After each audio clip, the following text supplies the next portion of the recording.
Wells Fargo trims down its legendary mortgage business. FTX discovers over $5 billion in cash. Apple and Meta fall off Glassdoor's coveted top 100 list. Virgin Orbit stock plummets as it fails its very first UK launch. And Microsoft goes big on AI. Now, before we begin, a quick reminder to like this video, subscribe to the channel if you're not already, and please let me know your thoughts on whichever of these news stories interests you in the comments below. We'll be churning out videos like this and career advice videos going forward. Let's get right into it. Lending giant Wells Fargo is downsizing its mortgage business. The bank, once the #1 player in lending mortgages, said Tuesday it will now offer home loans only to existing Wells Fargo customers and families from minority communities. The bank also said it would shutter its correspondent business, which sells mortgages through third parties, and scale back its servicing portfolio. Now, in 2008, Wells Fargo was the largest mortgage lender in the country, and that begs the question, why? Why would you scale back such a impactful and positive business? There are a few reasons. First of all, in an effort to reduce inflation, the Fed has raised rates. Now, in March, it was about 0%. Now we're up to 4.5%. Higher rates typically mean bad news for mortgages. In fact, experts have predicted housing prices will fall as much as 20% in 2023 as demand for houses fall. Secondly, Wells Fargo garnered scrutiny in 2016 from its fake accounts scandal. As management was conducting a thorough review to restore customer confidence, it was determined that Wells Fargo's mortgage business was simply too large. I mean, when anything is too big in a business and it is so susceptible to changes, such as something as simple as the Fed's raising rates can destroy your primary business, that's scary.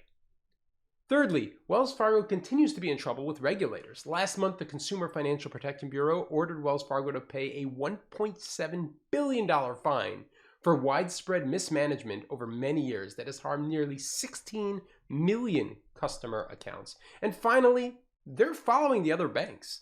Bank of America, JP Morgan, they all had a massive stake in the mortgage portfolio. And after the mortgage crisis of 2008, they decided to focus more on trading, wealth management, and credit cards, and Wells Fargo intends to follow suit. Disgraced and now bankrupt crypto exchange FTX locates more than $5 billion in cash and liquid assets with a book value of $4.6 billion. These assets don't include an additional 425 held by the Bahamian authorities. The size of the shortfall in FTX customer funds is still to be determined as the company builds its financial statements back from scratch, since there is an obvious lack of trust in the records that were previously kept. Current CEO John J. Ray is also concerned about money that was invested in over 150 mostly crypto-centric startup ventures, and with firms like Sequoia Capital. The recent market downturn put into question the health of some of these investments. Now, currently there are some FTX assets up for sale, including FTX Japan, FTX Europe. However, this does not include FTX.com or FTX US, which were the company's primary exchanges. There is a reboot of these exchanges being considered, which would unlock some value for the impacted customers. Separately, Judge John J. Dorsey, who oversees this case, currently acknowledges a nonpartisan communication from Congress on Monday that calls into question the independence of law firm guiding FTX through its bankruptcy, Sullivan and Cromwell LLP, because the firm's lawyers actually worked for FTX while the alleged misuse of customer funds was taking place. Judge Dorsey did say the communication wasn't appropriate, but would have no impact on the decision made in the case. The work that SNC did for FTX totals $8.5 million. Two tech companies have gained attention for their substantiative fall as the best place to work. This comes as many peers in the technology industry have faced challenges, including layoffs, cost-cutting, and speculative initiatives from management to retain relevancy in a world of digitization and increasing competition. Apple and Meta, formerly known as Facebook, are absent from the popular Glassdoor list 100 Best Places to Work for 2023. Now, Apple has been on the list since its inception 15 years ago, but has failed to make an appearance for 2023. After instating a mandatory 3-day-a-week in-office work policy in September 2022, 67% of employees were dissatisfied and 56% expressed that they wanted to leave the company, according to a Tech.co survey.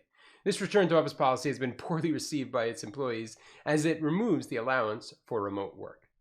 Meta was at a time deemed the best place to work for 3 separate years, most recently in 2018, but that took a massive turn in preceding years, following scrutiny over its platform's influence over the US elections and its facilitating the organization of the January 6th insurrection.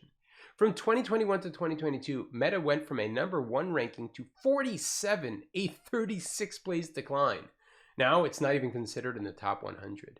In November of last year, the company announced a 13% layoff of its staff, eliminating over 11,000 employees. This was done by management to effectively become a leaner business, as it also has cut discretionary spending and froze hiring for many of its divisions, done in conjunction with a major strategy shift to focus, towards its flagship, the metaverse. To focus towards Mark Zuckerberg's flagship, the metaverse. Many of its current employees still wonder if it will work out and appear quite skeptical in many cases. In a 2022 survey, only 31% of Meta employees would recommend their employer to a friend. As quoted by Glassdoor's chief economist, it's a nice reminder that tough times often lead to a changing of the guard. Virgin Orbit shares fell as much as 20% after confirming on Monday that its first launch out of the United Kingdom failed to reach orbit. The stock was in a buying frenzy before the launch, but was quickly sold off upon release of the news and the days following. The company used a modified 747 jet to send satellites into space by dropping a rocket from under the aircraft's wing mid-flight. This method is known as an air launch. This arguably unconventional way of doing things provides a more flexible and cost-effective option for small satellite launches. The cost per ton to orbit is much lower when compared to traditional ground-based launch systems. Virgin Orbit's livestream showed the release and ignition of its Launcher 1 rocket, and the company initially announced that the rocket did successfully reach Earth's orbit.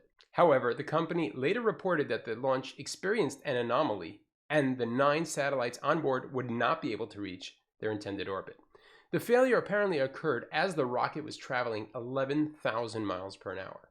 Regardless of these disappointing efforts, CEO Dan Hart quotes, "While we are proud of the many things that we successfully achieved as part of this mission, we are mindful that we failed to provide our customers with the launch service they deserve. What has succeeded remains an utter mystery, as shareholders and the stock remain puzzled." OpenAI, the artificial intelligence research company, has recently launched ChatGPT and has reached an impressive 1 million users in just 5 days. Putting this in perspective, Instagram took more than 2 months to surpass this figure, and Spotify took almost half a year. The sheer speed of its growth is a testament to how impressive the chatbot is. It can debug code, help students with assignments, and give detailed answers on a vast range of topics.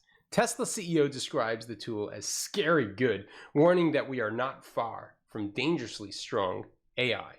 Microsoft has been an early investor in OpenAI. It invested $1 billion in 2019 and has since then quietly invested over $2 billion, according to people familiar with the investments, but unauthorized to speak to the media. According to Semaphore, people familiar with the matter describe Microsoft as being in talks to invest a further $10 billion at a $29 billion company valuation. This means Microsoft would own 49%, other investors owning 49%, and OpenAI's nonprofit partner owning 2%. Microsoft will also get 75% of OpenAI's profits until it recoups its initial investment. This could be promising for Microsoft while troubling for Google. On Tuesday, Microsoft stock increased by 0.4% in pre-market trading, and Alphabet was down 1.6%. The collaboration between Microsoft and OpenAI could disrupt the search engine industry market share. Currently, Google's market share is around 92%, with Bing's market share consisting around 3% of the global market. The integration of AI into Bing would allow the search engine to provide answers that are much more complex and sometimes preferable answers to Google.